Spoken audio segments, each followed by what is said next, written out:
सच सच बताओ, ये तुम्हारे पास कहाँ से आया? बताते हो वरना मैं पुलिस को अभी फोन कर दूं। डॉक्टर की आवाज में गुस्सा नहीं, बल्कि एक अजीब सी कपाहट और डर था। उसने मेरी छोटी बहन के कांपते हुए हाथों से वो पुराना और घिसा हुआ नंग वाला लॉकेट लगभग छीन लिया था। मैं बुरी तरह से घबरा गया था कि कहीं वो हमें चोर न समझ ले। मेरी बहन डरकर मेरे पीछे छुप गई थी। डॉक्टर साहब, ये हमारा ही लॉकेट है, हमने कोई चोरी नहीं की है। मैं चिल्लाकर बोला और आगे बढ़ा ताकि अपनी बहन को बचा सकूं। मगर डॉक्टर की नजरें सिर्फ उस लॉकेट पर ही जमी थी, जैसे उसने कोई बरसों पुराना भूला हुआ सपना देख लिया हो। उसके माथे पर पसीना आ चुका था। झूठ मत बोलो लड़के, ये लॉकेट कोई साधारण नहीं है। ये तो सालों पहले कहीं खो गया था। ये तुम जैसे लोगों के हाथों तक कैसे पहुंच सकता है? उस माहौल में मौत जैसा सन्नाटा पसर गया था। वहीं स्ट्रेचर पर मेरी माँ अपनी आखिरी सांसें ले रही थी, जिसकी जिंदगी और मौत का फैसला अब उस लॉकेट से ही जुड़ा हुआ था। मेरा नाम अभिनंदन है। मैं एक ऐसे घराने से ताल्लुक रखता हूँ जहां इच्छाएं जन्म लेते ही दम तोड़ देती हैं। गरीबी हमारे घर की दहलीज पर इस तरह से जमी हुई थी जैसे वो कोई बिन बुलाए मेहमान नहीं, बल्कि उस घर की मालकिन हो। मेरे पापा मेरे बचपन में ही इस दुनिया से चल बसे थे। उनका चेहरा भी मुझे ठीक से याद नहीं था, बस एक धुंधली सी तस्वीर मेरे दिमाग में थी। पर जब पिता का साया सर से उठ जाता है तो दुनिया की धूप बहुत तेज लगने लगती है। लेकिन हमारी माँ ने हमारे लिए खुद को किसी घने पेड़ की छांव जैसा बना लिया था। माँ ने हमें पाल पोस कर बड़ा किया था। वह हमारे लिए सिर्फ माँ नहीं थी, बल्कि पूरी दुनिया थी। वो सुबह सुबह उठती और लोगों के घरों में जाती, कभी किसी के बर्तन धोती तो कभी किसी के कपड़े। शाम को जब वो थकी हारी घर लौटती तो उनके हाथ में हमारे लिए रोटी और आंखों में ममता की चमक होती थी। हमारी जिंदगी बहुत मुश्किल से गुजर रही थी, लेकिन फिर भी खुश थे। माँ हमारे लिए घरों में काम करती थी और हमारे सारे खर्चे उठाती थी। जैसे तैसे मैंने इंटर पास किया, लेकिन हालात ने आगे पढ़ने की इजाजत नहीं दी। घर के चूल्हे को ठंडा होने से बचाने के लिए मुझे भी हाथ पैर मारने पड़े। काफी तलाश के बाद मुझे शहर के एक ठीक ठाक होटल में बर्तन धोने का काम मिल गया। होटल के पिछले हिस्से में बैठकर जूठे बर्तनों के ढेर को साफ करना मेरा रोज का रूटीन था। हाथों में साबुन की जलन और पानी की ठंडक बस चुकी थी, लेकिन महीने के आखिर में मिलने वाले चंद हजार रुपए जब मैं माँ की हथेली पर रखता तो मुझे लगता जैसे मैंने पूरी दुनिया जीत ली हो। मैं चाहता था कि अपनी माँ को जिंदगी का हर सुख दूं। मैं चाहता था कि वो अब काम करना छोड़ दें और घर पर आराम करें। लेकिन शायद हमारी किस्मत की किताब में गरीबी की स्याही कुछ ज्यादा ही गाढ़ी थी। मुझसे छोटी एक बहन भी थी जिसकी उम्र सिर्फ 12 साल थी। उसका नाम करिश्मा था। वो बहुत समझदार और प्यारी बच्ची थी। हम दोनों बहन भाई की जान हमारी माँ में ही बसती थी। करिश्मा एक सरकारी स्कूल में पढ़ती थी। उसे पढ़ने का बहुत शौक था और वो अक्सर रात को लैंप की धीमी रोशनी में अपना होमवर्क करती थी। मुझे होटल से कम सैलरी मिलती थी, लेकिन मेरी माँ उसमें भी गुजारा कर लेती थी। वो खुद रूखी सूखी खा लेती, मगर हमारे लिए अच्छा खाना बचा कर रखती थी। उन्होंने कभी अपनी जरूरतों का जिक्र नहीं किया। उनके कपड़े जगह जगह से फटे होते थे, जिन पर पैबंद लगे होते थे। उनकी चप्पल भी घिस चुकी थी, लेकिन हमारी फरमाइशें पूरी करने में वो कभी भी पीछे नहीं हटती थी। वक्त अपनी रफ्तार से चल रहा था कि एक दिन अचानक हम पर मुसीबत के बादल मंडराने लगे। माँ की तबीयत अचानक खराब रहने लगी। शुरू में उन्हें हल्का सा सिर दर्द रहता, जिसे वो थकावट का नाम दे देती थी। वो सिर पर कसकर कपड़ा बांधती और फिर काम पर निकल जाती। मैं उनसे कहता कि मम्मी आज छुट्टी कर लो, तो वो मुस्कुराकर कहती कि अगर मैं घर पर बैठ गई तो फिर घर की गाड़ी कैसे चलेगी। लेकिन फिर दर्द काफी तेज होने लगा। उन्हें चक्कर आने लगे और कई बार वो काम करते करते गिरते गिरते बचती। मैंने मम्मी को लोगों के घरों में काम करने जाने से रोक दिया। मैंने उन्हें कसम देकर कहा कि अब मैं खुद काम करूंगा और ज्यादा मेहनत करूंगा, आप बस घर पर आराम करिए। मेरी जिद के आगे उन्होंने हथियार डाल दिए, मगर उनकी आंखों में फिक्र साफ दिखाई देती थी। अब घर की सारी जिम्मेदारी मेरे कंधों पर थी। होटल का मालिक बड़ा ही सख्त मिजाज आदमी था और काम का बोझ भी बहुत ज्यादा था, मगर माँ की खातिर मैं सब कुछ बर्दाश्त कर रहा था। धीरे धीरे माँ की तबीयत और ज्यादा खराब रहने लगी। वो अपना इलाज भी नहीं करवाती थी। उन्हें हमेशा यही चिंता रहती थी कि हमारे खर्चे पूरे हो जाएं और हम दोनों भाई बहन भूखे ना रहें। जब भी मैं माँ से दवा लेने की बात करता तो वो कहती कि मैं ठीक हूँ बेटा, दवा भला किस बात की लूं, बस थोड़ी सी ही तो कमजोरी है। वो हमें तसल्ली देती, लेकिन उनका पीला पड़ता चेहरा देख मुझे कुछ और ही कहानी समझ में आ रही थी। मैं और करिश्मा जानते थे कि माँ की कमजोरी बढ़ती जा रही है। रात को जब हम सो जाते तो मैं अक्सर माँ के करहाने की आवाजें सुनता। वो अपना दर्द छुपाने के लिए मुंह में कपड़ा दबा लेती थी ताकि हमारी नींद खराब ना हो। ये देखकर मेरा कलेजा फट जाता था। देखते ही देखते माँ के सिर में भयंकर दर्द होने लगा और उल्टियां भी शुरू हो गईं। अब वो उस दर्द को बर्दाश्त भी नहीं कर पा रही थी। एक रात दर्द बढ़ने पर वो जोर जोर से चिल्लाने लगी। वो अपना सिर दीवार से मारने लगी। मैं और करिश्मा बुरी तरह से घबरा गए। मैं भागकर पड़ोस से एक आंटी को बुलाकर लाया, लेकिन वो भी कुछ नहीं कर सकी। माँ की हालत देखकर मेरे हाथ पांव फूल गए थे। उस वक्त मेरे पास बस कुछ ही रुपए थे। मैं माँ को तुरंत रिक्शे में बिठाकर पास के सरकारी अस्पताल लेकर गया। वहां का नजारा देखकर तो मेरा दिल ही और ज्यादा टूट गया। मरीजों की भारी भीड़ थी और डॉक्टरों की लापरवाही अपनी चरम सीमा पर थी। वहां कोई पूछने वाला नहीं था। हम घंटों लाइन में खड़े रहे। जब बारी आई तो डॉक्टर ने माँ की नब्ज तक ठीक से चेक नहीं की, बस थोड़ी बहुत पूछताछ करके कुछ दवाइयां लिख दी और कह दिया कि ये ले लो, अपने आप ही ये ठीक हो जाएंगी। डॉक्टर साहब, मेरी माँ बहुत तकलीफ में है, इन्हें एडमिट कर लीजिए, मैंने उससे रिक्वेस्ट की। डॉक्टर ने बेरुखी से कहा कि यहाँ बेड खाली नहीं है, ये दवाइयां खिला दो, आराम हो जाएगा। उन्होंने 2 दिन की दवा दी और हमें वापस घर भेज दिया। हम मायूस होकर लौट आए। दवा खाने से भी कोई खास फायदा नहीं हुआ, बल्कि दवा का असर खत्म होते ही दर्द पहले से ज्यादा हो गया। माँ का दर्द बढ़ता जा रहा था और हम दोनों बहन भाई की परेशानी भी। करिश्मा माँ के सिर के पास बैठकर सारी रात उनका सिर दबाती रहती और रोती रहती। माँ उसे दिलासा देने की कोशिश करती, लेकिन दर्द की लहरें उन्हें बोलने नहीं देती थी। घर के हालात अब बहुत बुरे होते जा रहे थे। मेरी सैलरी महीने के पहले हफ्ते में ही खत्म हो चुकी थी। उधार मांगने की मेरी हिम्मत नहीं थी, क्योंकि पहले ही दुकानदारों का कर्ज मेरे सिर पर चढ़ा हुआ था। माँ की हालत देखकर मैं काम पर ही भी ठीक से ध्यान नहीं दे पा रहा था। कई बार होटल के मालिक ने मुझे डांटा और नौकरी से निकाल देने की धमकी भी दी। अगर काम नहीं करना है तो अपने घर बैठो, मुझे कामचोर लोग यहाँ पर नहीं चाहिए। उसने सबके सामने मेरी बेइज्जती की थी। मैं खून के आंसू पीकर रह गया, क्योंकि मुझे पैसों की सख्त जरूरत थी। एक शाम जब मैं घर लौटा तो देखा कि माँ फर्श पर बेहोश पड़ी थी और करिश्मा उनके पास बैठी बुरी तरह से रो रही थी। भैया, मम्मी उठ नहीं रही हैं, देखो क्या हो गया है मम्मी को। करिश्मा की आवाज में डर साफ था।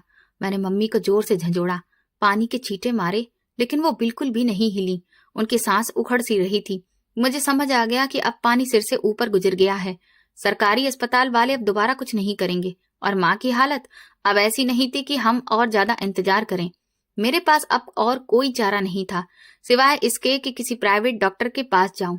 लेकिन प्राइवेट हॉस्पिटल का नाम दिमाग में आते ही जेब खाली होने का एहसास मन को बहुत चुभता था। मगर मैं क्या कर सकता था? माँ की जान से बढ़कर कुछ भी नहीं था। मैंने फैसला कर लिया कि अब चाहे कुछ भी हो जाए, मैं माँ का इलाज करवाऊंगा।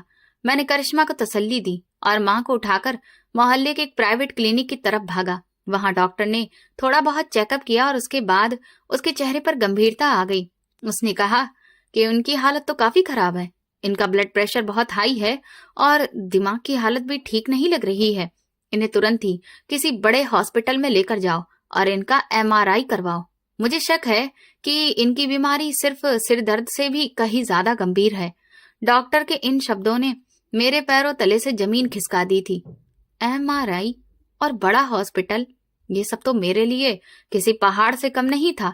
लेकिन माँ की डूबती हुई आंखें और करिश्मा का रोता हुआ चेहरा मुझे हिम्मत दे रहा था। मैं माँ को तड़पता हुआ नहीं देख सकता था। अगली सुबह मैंने होटल जाने का इरादा किया। मुझे मालूम था कि वहां से पैसे मिलना मुश्किल है, लेकिन उम्मीद की किरण अभी बाकी थी। मैंने सोचा कि मालिक के कदमों में गिर जाऊंगा, उनके आगे हाथ जोड़ूंगा कि मुझे अगले महीने की तनख्वाह एडवांस में दे दें, ताकि मैं माँ के टेस्ट करवा सकूं। घर से निकलते वक्त मैंने माँ के माथे पर हाथ फेरा। वो तप रहा था। करिश्मा ने मेरा हाथ पकड़ा और बोली, भैया, मम्मी ठीक हो जाएंगी ना? उसकी मासूम आंखों में जो सवाल था, उसका जवाब मेरे पास नहीं था। मैंने बस सिर हिला दिया और तेजी से बाहर निकल आया। मेरा दिल डर से धक धक कर रहा था। अगर मालिक ने पैसे नहीं दिए तो क्या होगा? अगर माँ को कुछ हो गया तो हम किसके सहारे जिएंगे?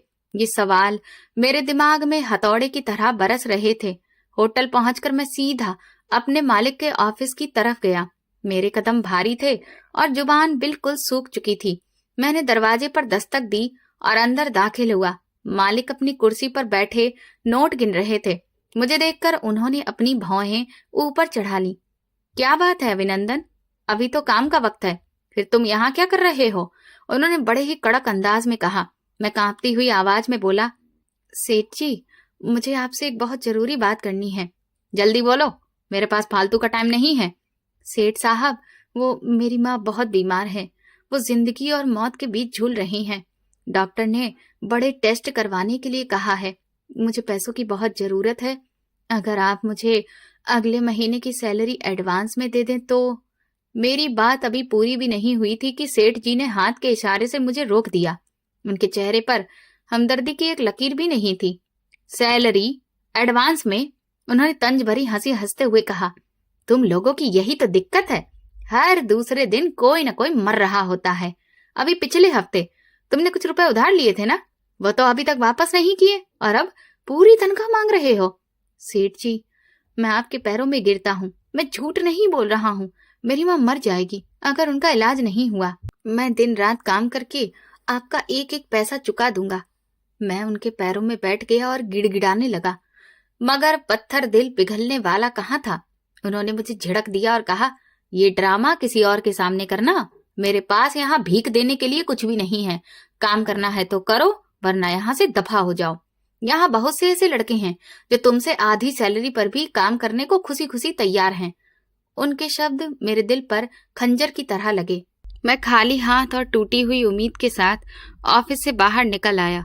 आज मुझे इस दुनिया की बेरहमी का अंदाजा हो गया था। बाहर सड़कों पर गाड़ियां दौड़ रही थी। लोग अपने कामों में खोए हुए थे। किसी को खबर नहीं थी कि एक गरीब लड़का अपनी माँ की जिंदगी की भीख मांगकर खाली हाथ लौट रहा है। शाम को जब मैं घर पहुंचा तो घर के बाहर कुछ औरतें जमा थीं। मेरा दिल जोर जोर से धड़कने लगा। मैं भागता हुआ अंदर गया। माँ चारपाई पर लेटी थी और उनकी सांस बुरी तरह से फूल रही थी। वो होश में नहीं थी। उन्हें तुरंत अस्पताल ले जाओ बेटा, उनकी हालत बहुत बिगड़ रही है, पड़ोस वाली आंटी ने कहा। मेरे पास अब सोचने का वक्त नहीं था। मैंने माँ को कंधे पर उठाया और सड़क की तरफ भागा। करिश्मा भी मेरे साथ बिना चप्पल पहने ही दौड़ी। एक रिक्शा रोका और उन्हें लेकर शहर के एक बड़े प्राइवेट हॉस्पिटल की तरफ चल पड़े। मेरी जेब में वही कुछ रुपए थे जो शायद रिक्शे के किराए में ही खत्म हो जाते। आगे क्या होगा मुझे कुछ भी नहीं पता था। बस एक ही जुनून था कि किसी भी तरह माँ को बचाना है। अस्पताल की आलीशान बिल्डिंग देखकर अच्छे अच्छे गरीबों की आंखों के आगे अंधेरा छा जाता है। हम जैसे लोगों के लिए ये जगह किसी डरावने इलाके से कम नहीं थी, लेकिन मौत का डर हर दर पर भारी पड़ जाता है। मैं माँ को लेकर इमरजेंसी में दाखिल हुआ। डॉक्टर और नर्सिंग स्टाफ इधर उधर भाग रहे थे। मैंने एक स्ट्रेचर खींचा और मम्मी को उस पर लिटा दिया। डॉक्टर, डॉक्टर, कोई है? मेरी माँ को देख लो, मैं चिल्लाया। एक नर्स आई और उसने माँ का ब्लड प्रेशर चेक किया। फिर एक जूनियर डॉक्टर आया। उन्होंने कुछ जांच की और कहा कि इनके दिमाग में कुछ दिक्कत लग रही है, फौरन सिटी स्कैन और MRI कराना पड़ेगा। पहले जाओ काउंटर पर जाकर फीस जमा करवाओ और फिर आगे के टेस्ट होंगे। ये वही बात थी जिसका मुझे डर था। फीस, वो दीवार थी जो जिंदगी और मौत के बीच खड़ी थी। डॉक्टर साहब, मैंने रोते हुए कहा, मेरे पास अभी पैसे नहीं हैं। आप इलाज शुरू कर दीजिए, मैं कहीं ना कहीं से बंदोबस्त कर लूंगा। भगवान के लिए मेरी माँ को बचा लीजिए। डॉक्टर ने फाइल बंद की और मेरी तरफ देखा। देखो भाई, ये कोई दान वाला अस्पताल नहीं है। यहाँ पर रूल बहुत ही सख्त है। जब तक टेस्ट नहीं होंगे बीमारी क्या है हमें कैसे पता चलेगा? और टेस्ट होने के लिए तो पेमेंट करना जरूरी है ना। मैंने अपनी जेब दिखाते हुए कहा कि देखिए, मेरे पास बस ये कुछ ही सिक्के और थोड़े से नोट हैं, यही बचा है, ये ले लीजिए, बाकी के बाद में मैं दे दूंगा, वादा करता हूँ। डॉक्टर ने अफसोस से सिर हिलाया और फिर वहां से चला गया। मैं वहीं माँ के स्ट्रेचर के पास खड़ा रह गया।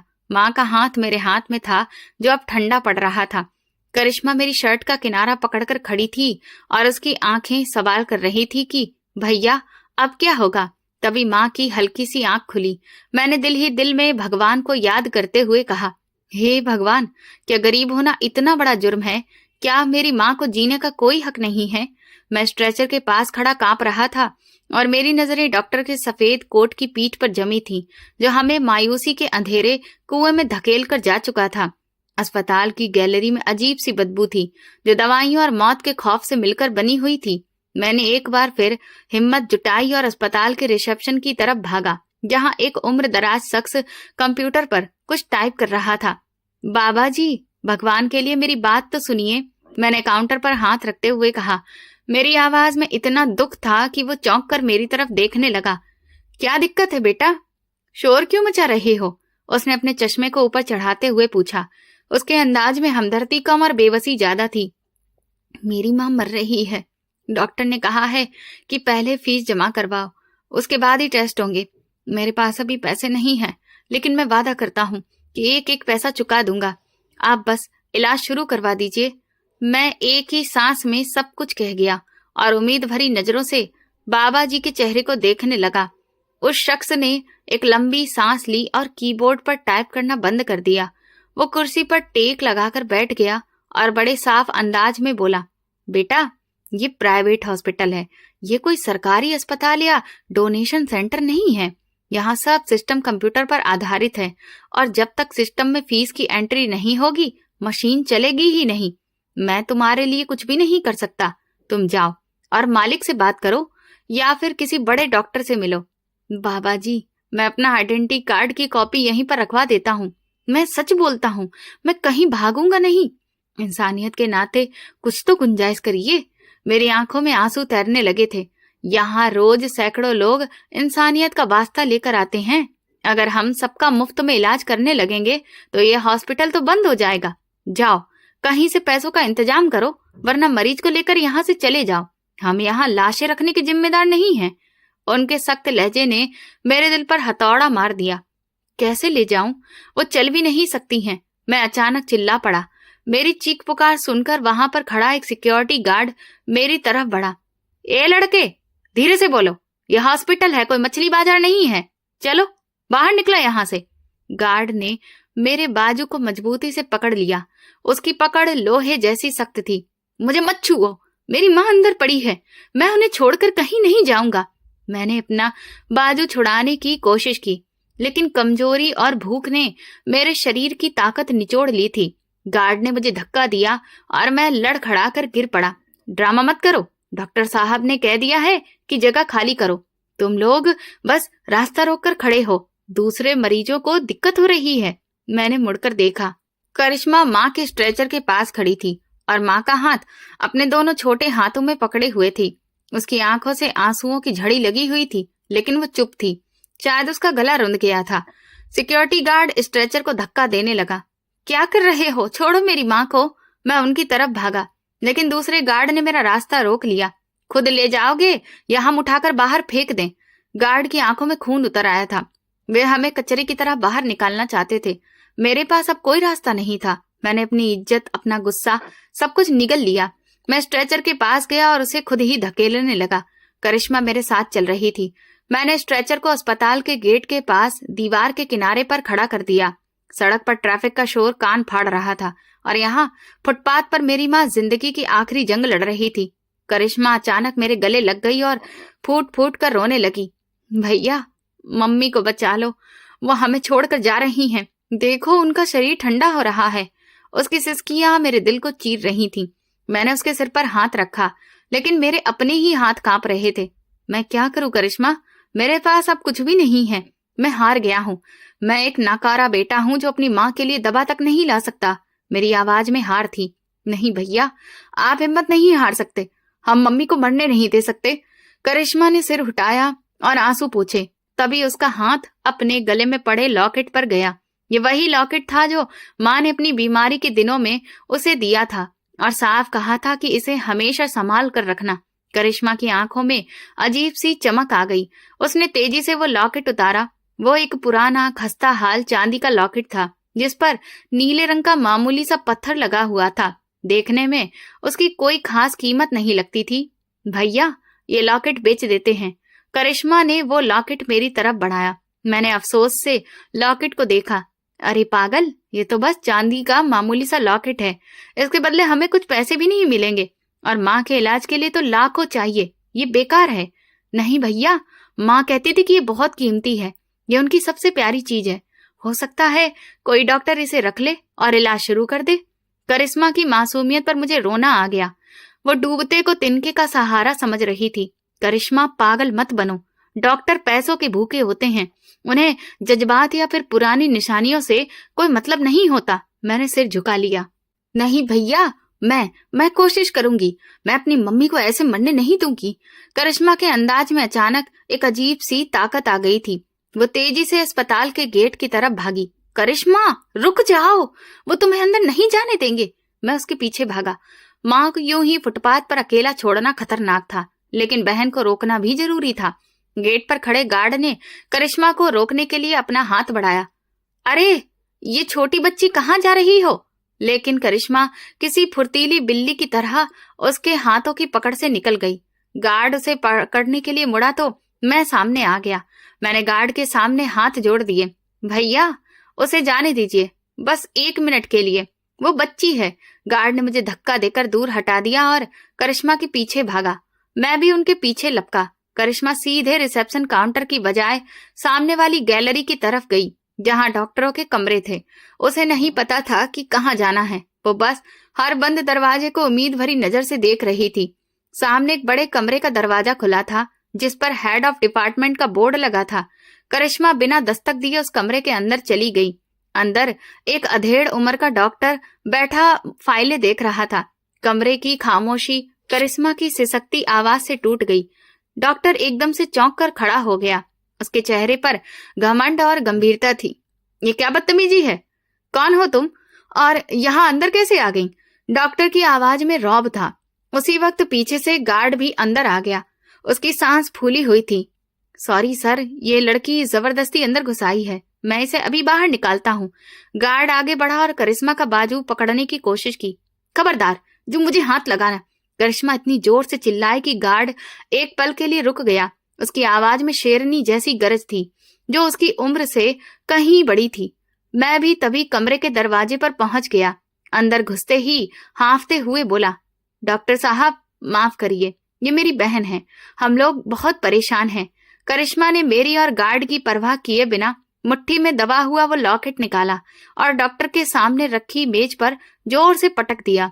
लॉकेट टकराने से कड़क आवाज हुई और वो सीधे डॉक्टर की नजरों में आ गया। ये ले लीजिए, ये हमारे घर की सबसे कीमती चीज है। आप इसे रख लीजिए। मेरी माँ कहती थी कि ये उसकी जान है। आप इसे रख लीजिए और मेरी माँ की जान बचा लीजिए। इसके अलावा हमारे पास देने के लिए कुछ भी नहीं है। करिश्मा की आवाज रोते रोते भर गई थी, लेकिन उसकी हिम्मत नहीं टूटी थी। डॉक्टर ने पहले गुस्से से करिश्मा को देखा, फिर उसकी नजर मेज पर पड़े उस पुराने लॉकेट पर गई। जैसे ही उसकी नजर उस नीले पत्थर और खास बनावट वाले लॉकेट पर पड़ी, उसके चेहरे के भाव एकदम बदल गए। उसकी आंखें हैरत से फैल गईं।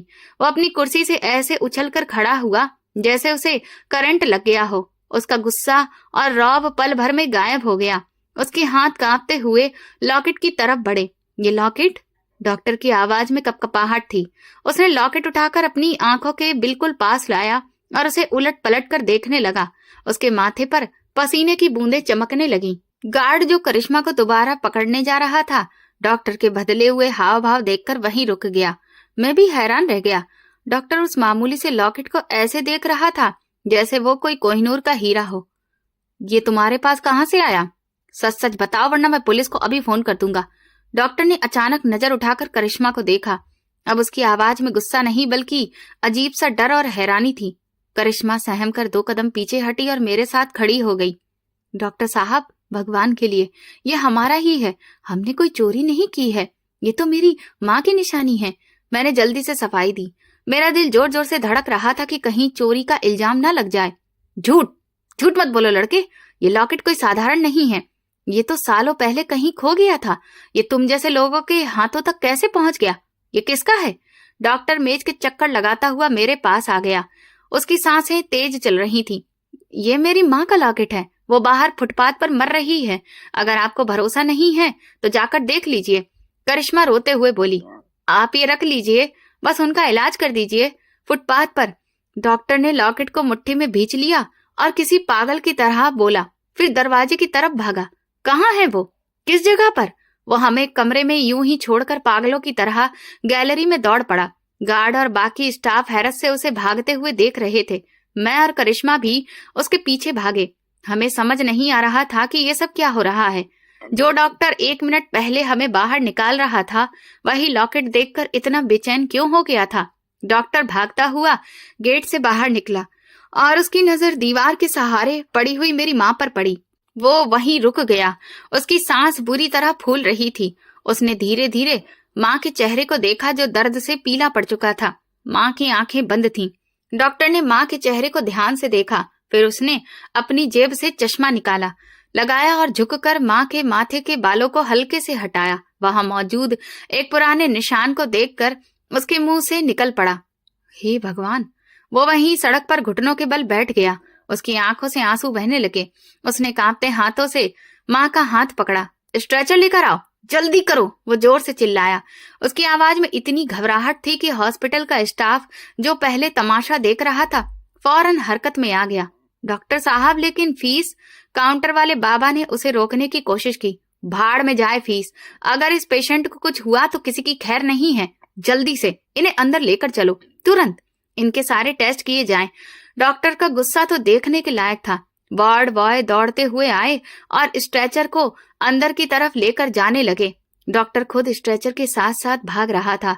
उसने माँ का हाथ नहीं छोड़ा था। वो बार बार लॉकेट को देखता और फिर माँ के चेहरे को।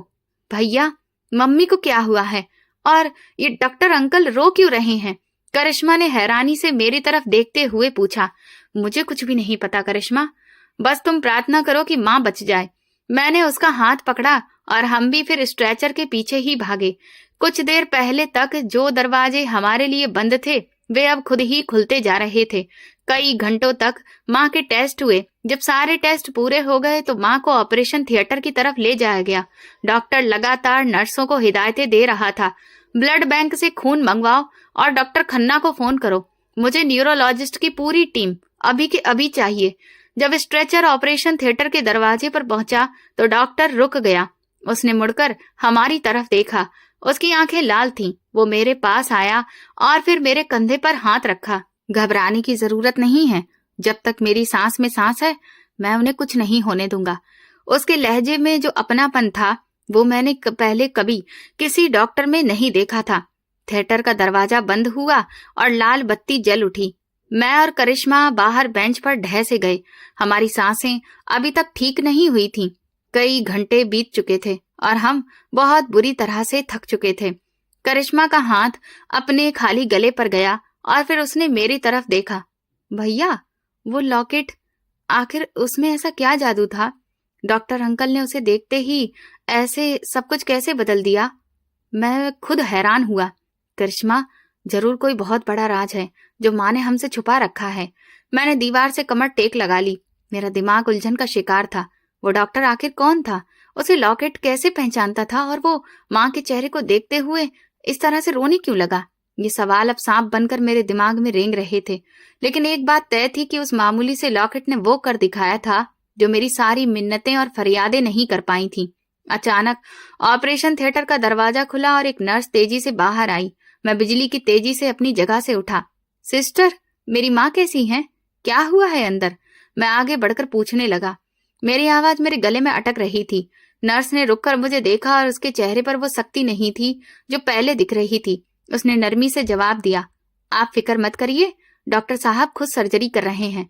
वो अपनी पूरी जान लगा रहे हैं। बस तुम भगवान से प्रार्थना करो। लेकिन डॉक्टर साहब को अचानक क्या हो गया? वो तो हमें बाहर निकाल रहे थे। मैंने हैरत और बेयकीनी से पूछा। नर्स ने इधर उधर देखा और फिर बड़े ही धीमे अंदाज में बोली, मैं खुद पिछले 10 साल से डॉक्टर साहब के साथ काम कर रही हूँ, मगर मैंने आज तक उन्हें इतना इमोशनल कभी नहीं देखा। वो स्ट्रेचर के साथ ऐसे भाग रहे थे जैसे कि अंदर मरीज नहीं, उनकी अपनी माँ हो। उन्होंने सारे दूसरे ऑपरेशन अगली डेट के लिए टाल दिए हैं। उसकी बात ने मेरी उलझन को और बढ़ा दिया। लेकिन क्यों? हम तो उन्हें जानते भी नहीं हैं। वो लॉकेट देखकर उन्हें ऐसा क्या हुआ? ये तो डॉक्टर साहब ही बता सकते हैं, नर्स ने जवाब दिया और फिर जल्दी से बोली, तुम दोनों ने सुबह से कुछ खाया है? तुम्हारे चेहरे बता रहे हैं कि तुम भूखे हो। मैंने इनकार में सिर हिला दिया। खाने का होश कैसे है सिस्टर? बस मेरी माँ बच जाए। डॉक्टर साहब ने सख्त हिदायत दी है कि इन लोगों का ख्याल रखा जाए। मैं अभी कैंटीन से कुछ मंगवा कर तुम्हें दे देती हूँ। ये कहकर वो वहां से चली गई। मैं वापस बेंच पर बैठ गया। करिश्मा ने सिर उठाया और सवालिया नजरों से मुझे देखा। भैया, ये सब क्या हो रहा है? ये लोग अचानक इतने मेहरबान कैसे हो गए? मुझे नहीं पता करिश्मा। शायद भगवान ने हमारी सुन ली है। शायद वो लॉकेट वाकई में कोई करिश्मा है। मैंने उसके बालों पर हाथ फेरते हुए कहा। दिल में अजीब सी बेचैनी थी, लेकिन जुबान खामोश थी। थोड़ी देर बाद वही काउंटर वाला आदमी हमारे पास आया जिसने फीस के लिए हमें झिड़क दिया था। उसके हाथ में 2 जूस के डिब्बे और सैंडविच थे। वो शर्मिंदा सा लग रहा था। बेटा, ये ले लो, डॉक्टर साहब का ऑर्डर है। उसने वो चीजें हमारी तरफ बढ़ा दी।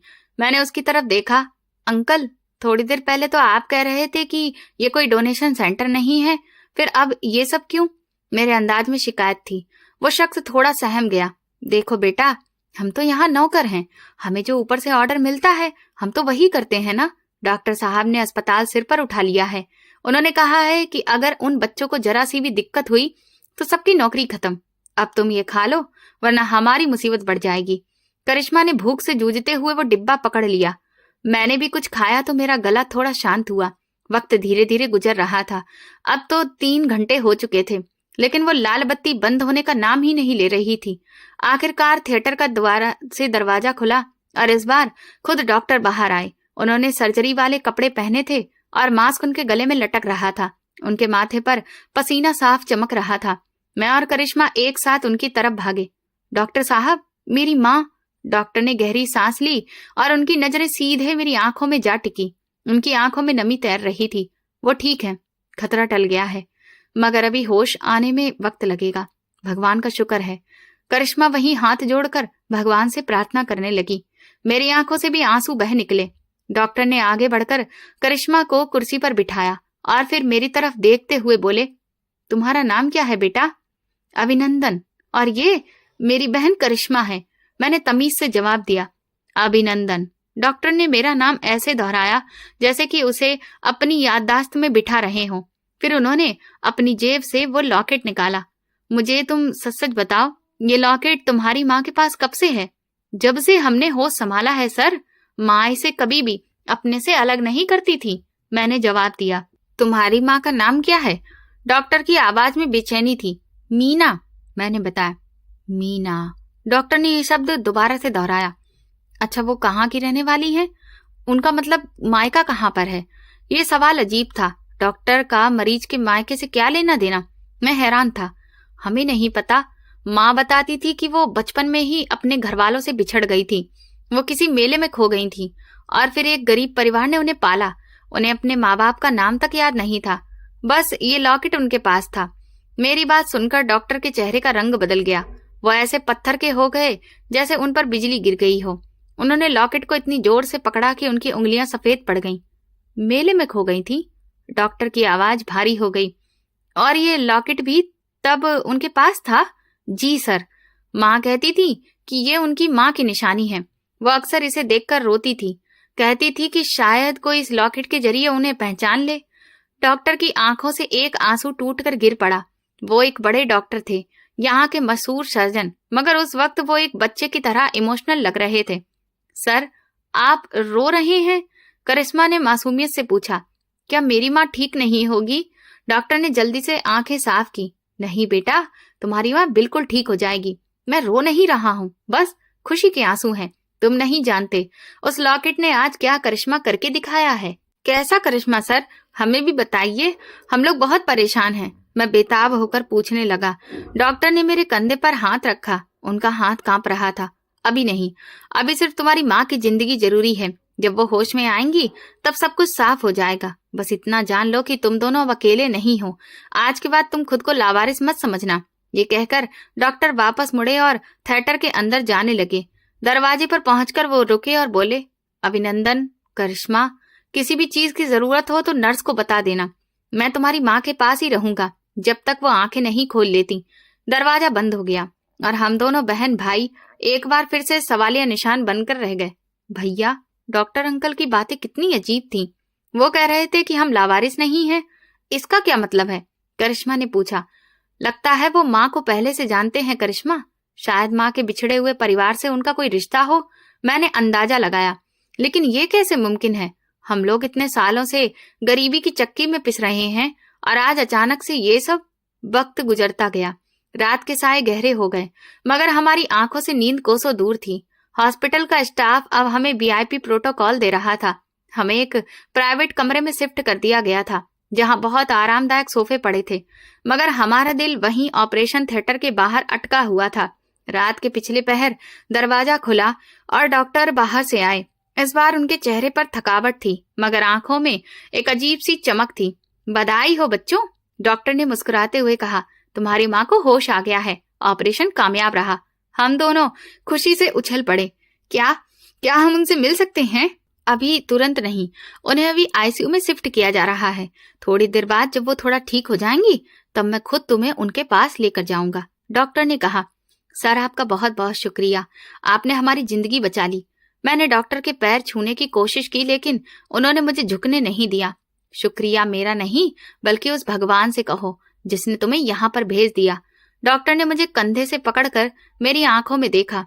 और उस लॉकेट को भी शुक्रिया कहो।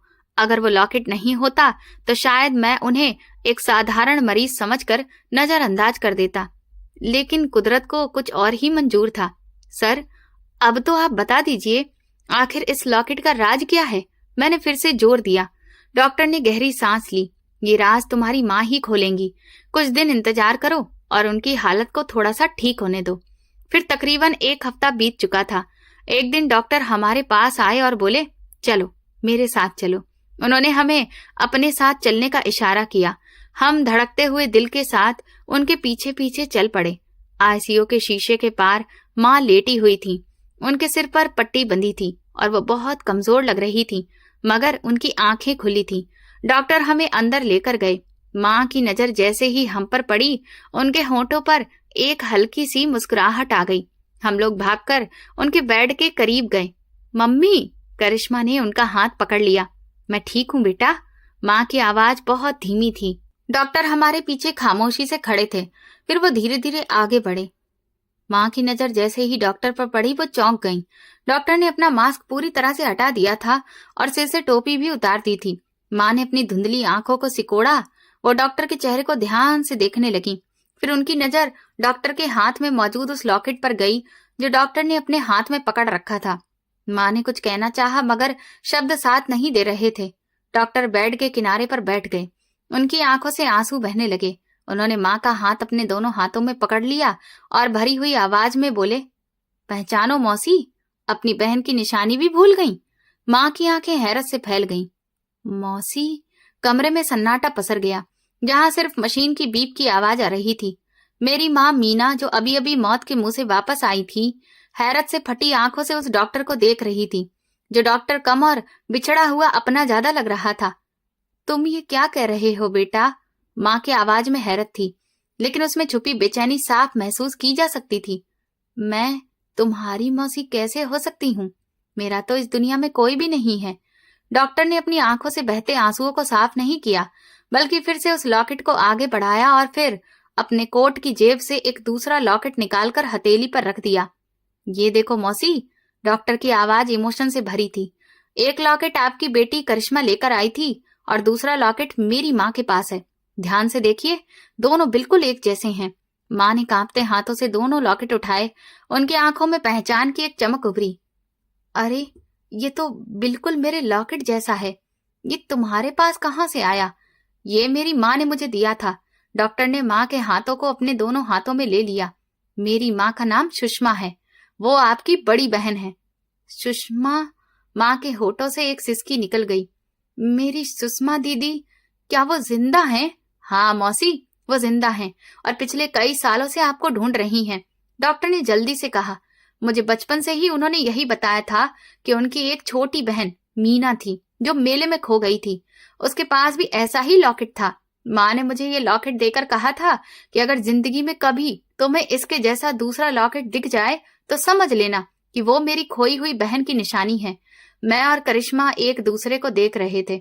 हमारी माँ जो हमेशा कहती थी कि वो लावारिस है, आज अचानक हमें पता चला कि हमारा भी कोई परिवार है, और वो भी इतना अमीर और इज्जतदार। मुझे अपनी बहन से मिलना है। माँ ने उठने की कोशिश की, मगर कमजोरी की वजह से वह फिर से गिर पड़ी। आराम से मौसी, आप अभी बहुत कमजोर हैं। डॉक्टर ने उन्हें सहारा देकर फिर से लिटा दिया। मैंने मम्मी को फोन कर दिया था, वो रास्ते में थी, बस पहुंचने ही वाली थी। इसके बाद का नजारा तो बहुत ही अजीब था। वो डॉक्टर जो पहले हमारे लिए बिल्कुल अजनबी थे, अब एक पल के लिए भी माँ के करीब से हट नहीं रहे थे, बल्कि हम दोनों से बढ़कर वो माँ का ख्याल रख रहे थे।